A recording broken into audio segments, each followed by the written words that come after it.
इस मैथिली प्रतियोगिता में एक साथ पराजित होते हुए देखे गए और अब ये तीसरा दृश्य देख रहा हूं।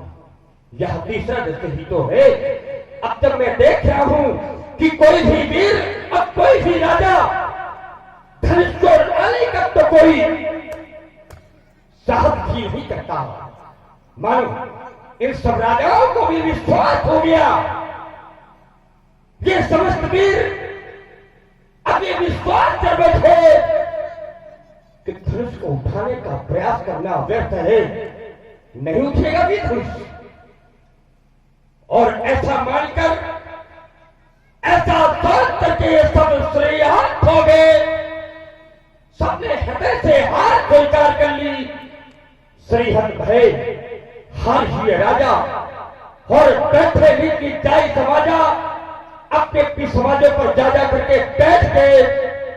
अब कोई धनुष को उड़ाना नहीं चाहता। इन राजाओं की ऐसी स्थिति, ऐसी दशा जब मैंने देखा, नपन विलोक जनक अकुलानी, इनकी ऐसी दशा को देखकर मैं अकुलाने लगा, मैं विकल होने लगा। यह सोचकर कि जब धनुष का खंडन होना ही नहीं है तो मेरी प्रतिज्ञा का क्या होगा, अब मेरे पल का क्या होगा। और पल की पूर्ति नहीं हो पाई, प्रतिज्ञा की पूर्ति नहीं हो पाई तो अब मेरी बेटी का क्या होगा, अब मेरी जानकी का क्या होगा। अरे अब मेरी बेदेही का क्या होगा। ऐसा तो कभी स्वप्न में भी नहीं सोचा था मैंने, ऐसा तो कभी स्वप्न में भी नहीं सोचा था मैंने कि स्वयंवर का साथ सब सजा का सजा रह जाएगा और मेरी बेटी की मांग, अरे मेरी जानकी की मांग सदा सदा के लिए आज सुनी रह जाएगी। आज वही हो गया, अरे आज वही हो गया जिसकी कभी मैंने कल्पना तक नहीं की थी। आज मेरे सारे के सारे सपने धूल में मिलकर के रह गए। मेरी कल्पनाएं सब कल्पनातीत हो गई और मेरी आशा अब निराशा का रूप धारण करने लगी। और मेरे बंधुओं, ये आस जब बनकर के टूट जाती है, ये आस जब बनकर के टूट जाती है तो ये रूह किस तरह से कसमसाती है। अरे कोई पूछे उस बदनसीब बाबुल से जिसकी बेटी की बारात द्वारे से लौट जाती है, द्वारे से लौट जाती है।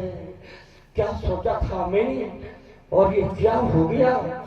बहुत बड़ा विश्वास था पर मेरी विश्वसनीयता सब आज समाप्त हो गई।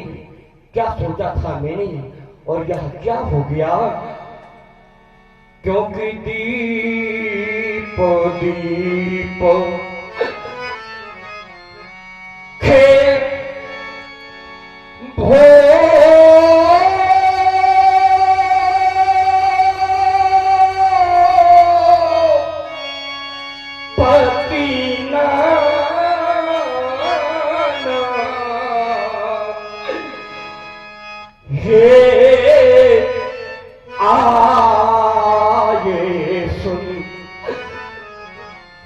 आये सुनी हम तो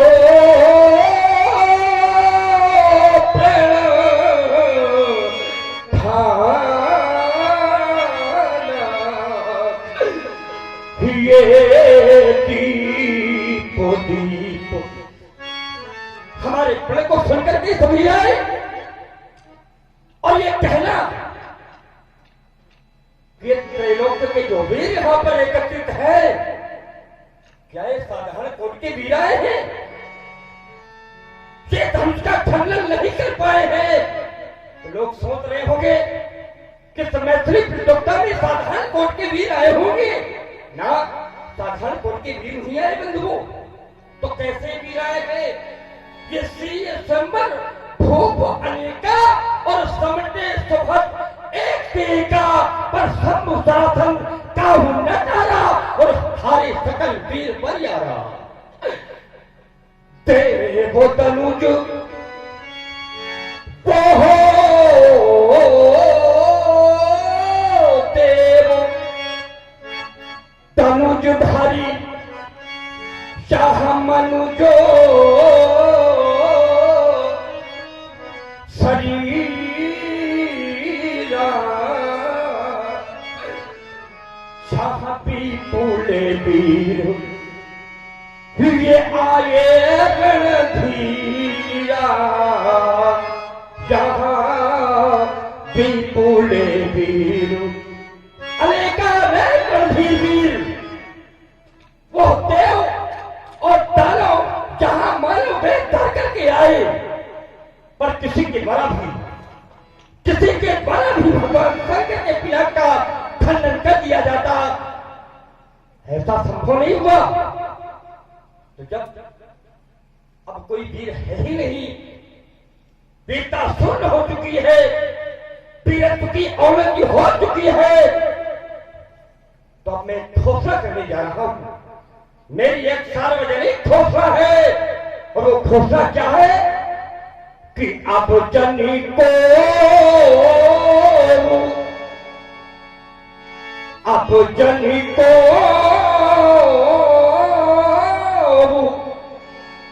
माखे भटो माली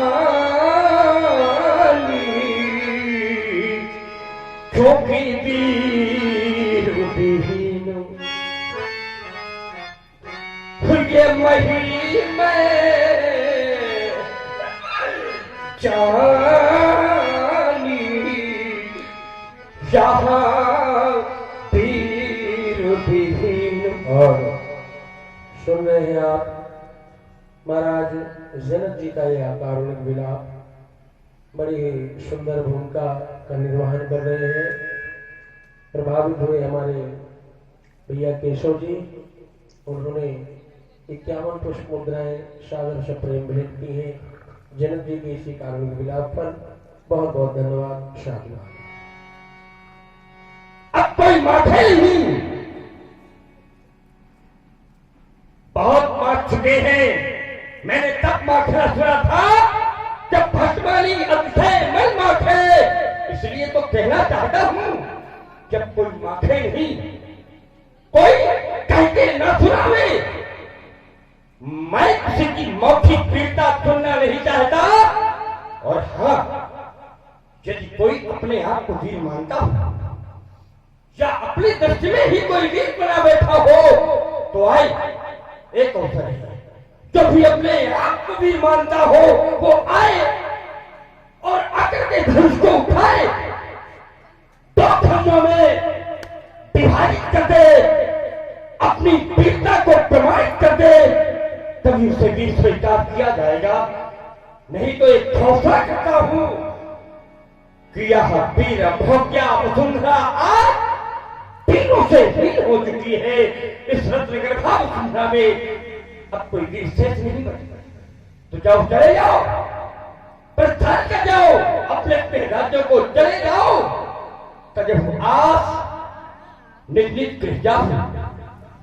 लिखा नबी पैदे ही विवाह हूं। मैं ऐसा सोच लूंगा कि मेरी बेटी का विवाह, मेरी जानकी का विवाह उस विधाता ने अपने विधान के अंतर्गत लिखा ही नहीं। और अगर मैं जानता होता, मुझे पहले से इस बात का ख्याल होता, मुझे पता होता, तो मैं कभी भी ऐसा प्रण करता ही नहीं। और यहाँ पर जो बेटी के पिता बैठे हैं, जो भी बेटी की यहाँ माताएं बैठी हैं, जो भी यहाँ बेटी वाले बैठे हैं, ये बेटी वाले विचार करें। क्योंकि सज्जनों, बेटी का दुख तो बेटी वाले ही समझ सकते हैं। अरे बेटी की पीड़ा का आभास तो केवल बेटी वाले ही कर सकते हैं। पर जिनके जीवन में बेटी है ही नहीं, वो भला में इस पीड़ा का आभास कैसे कैसे करेंगे? क्यों? क्योंकि सिद्धांत लिखा गया कि पर घरो ढाल को अल्लाह जो ना भीरा, और वो बांझ की जानो, वो बांझ की जानो, वो बसो के पीरा। अरे वो बांझ स्त्री जिसके जीवन में कोई संतान नहीं होती, वो बांझ स्त्री प्रसव की पीड़ा को कैसे कैसे समझ सकती है मेरे बंधुओं? क्योंकि उसके जीवन में वो समय, वो क्षण, वो पल कभी आता ही नहीं। यह उदाहरण मैं क्यों दे रहा हूं? मेरे कहने का भावार्थ क्या है? मैं कहना क्या चाहता हूं? कहने का भाव ये है कि जिसने कन्या जाई,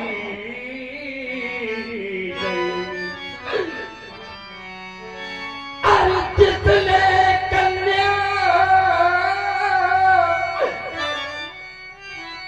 जाई ही नहीं, वो कन्या का दुख क्या जाने, वो कन्या का दुख क्या जाने। और जिन पैर दिवाई फकीरी नहीं, वो पीर पराई क्या जाने,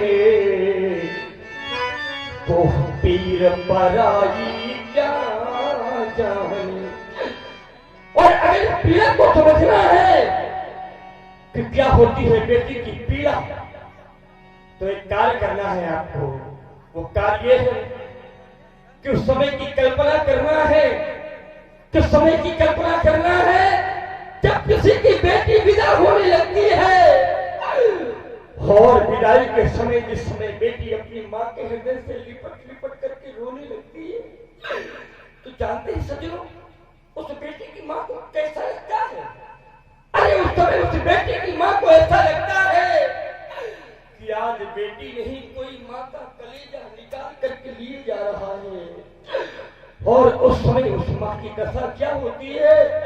जब लिपट लिपट कर मां से रोए बेटी, अरे जब लिपट लिपट कर मां से रोए बेटी, तो वो मां व्याकुल हो जाती है, तो मां व्याकुल हो जाती है। मां करती क्या है?